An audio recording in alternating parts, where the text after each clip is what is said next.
শুরু করে ছোলা, চিনি এবং তেল, তারপরে বিভিন্ন খেসারির ডাল সহ যত প্রয়োজনীয় জিনিসপত্র আছে, যেমন খুচরা দোকানদাররা পাইকারদের কাছ থেকে কেনাকাটা শুরু করেছেন রমজানকে সামনে রেখে, তেমনি কিন্তু পারিবারিক প্রয়োজনে সাধারণ মানুষও কিন্তু তাদের রমজানকে একনল হ্যান্ড ওয়াশ 100% প্যারাবেন ফ্রি।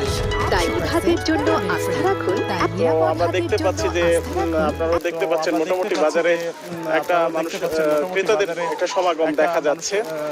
এখানে আমরা দেখেছি যে আসলে খেজুরের দাম হচ্ছে বাদামতলিতে যেই দাম রাখা হচ্ছে সেখান থেকে কিন্তু খুচরা বাজারে অনেক বেশি দামে বিক্রি করছে। যেমন সবচেয়ে কম দামে হচ্ছে বাংলা খেজুর নামে পরিচিত একটা খেজুর, সেটা এখানে কেজি বিক্রি হচ্ছে 180 টাকা, এবং জাইদি খেজুর যেটা সাধারণ মানুষ কেনে সেটা এখানে 220 থেকে 250 টাকা পর্যন্ত বিক্রি করছে। কিন্তু